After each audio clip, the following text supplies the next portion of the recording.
Okay, getting ready to paint. I've prepared the garage with various plastic drop cloths around all sides, pretty much, apart from my paint prep area. The compressor is cleaned up and ready. I've been vacuuming like crazy, trying to cut down the dust. I've decided to paint only the forward section of the underside body colour, because the rear section will be largely hidden.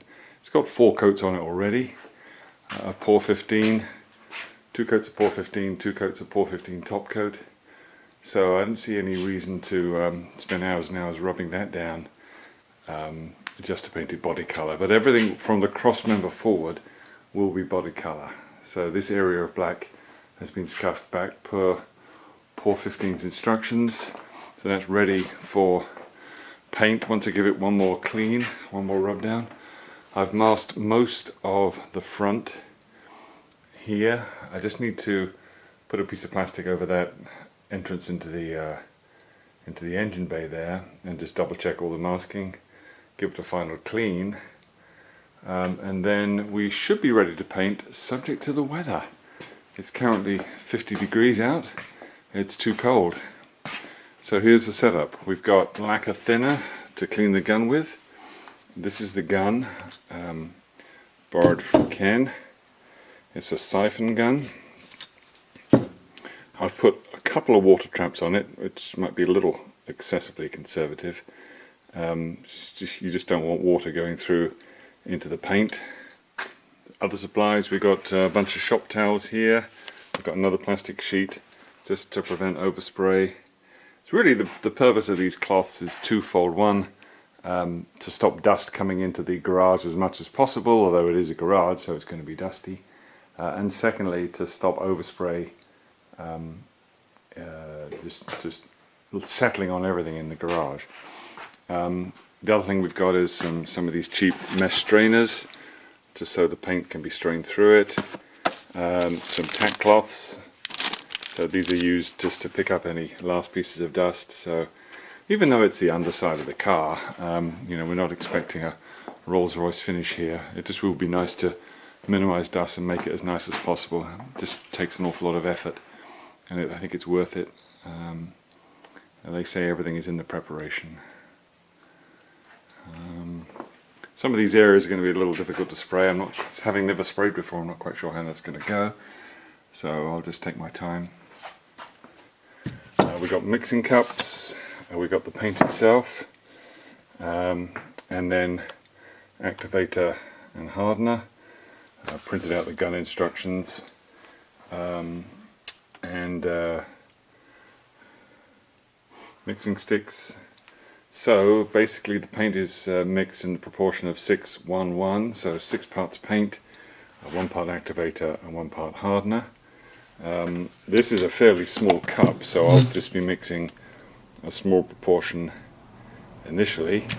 I'm going to test it against some cardboard. I've actually set it up for a vertical fan. That's the instructions talk about that there. Because I've been mostly going up and down on the car, either side of the wooden frame, so an up and down motion rather than side to side, although I'll probably change it to horizontal fan once this area is painted. Now this has been metal prepped, cleaned and metal prepped. I'm going to put 2 coats of Pour 15 on it, and then the instructions are, when that is tacky, to then paint the base coat, the colour coat. So we'll see how that goes. Bit of an experiment.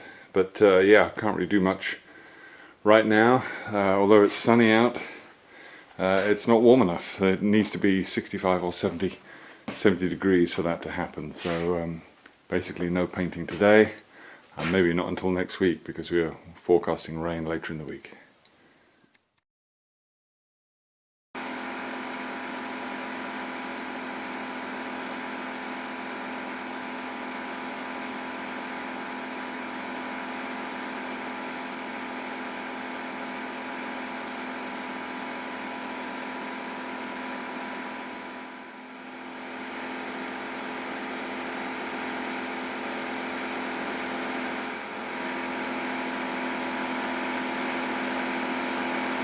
So this is the gun. It's a Husky HDS 550.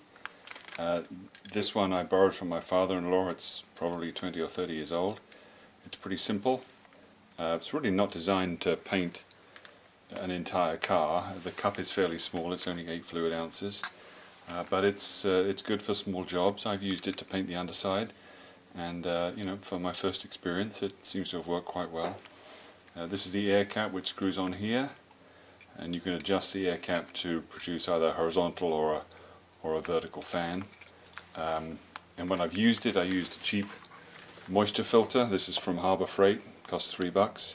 In fact, I used this in combination with a $5 one, which has some desiccant in it, and that seems to have worked all right. It's meant to turn pink when there is moisture present, and by the look of this, there was indeed some moisture present. Anyway, a combination of two of those seem to have worked to prevent the paint being damaged in any way, or the paint surface being damaged. And then I used lacquer thinners to clean it up. Just used a straightforward toothbrush to clean the gun, and touch wood, it worked okay. Now the compressor I'm using is pretty small. It is a pancake, so-called pancake compressor. It's Porter cable. It puts out 2.6 SCFM, which is standard cubic foot per minute at 90 psi, but it actually puts out 3.7 at 40 psi. So when I was spraying, I set the regulator at about 35, and so it's a little low. So you know, a lot of people recommend for a siphon gun, I think, you know, 6 or more SCFM, but it seemed to work. Again, it wasn't a massive paint job.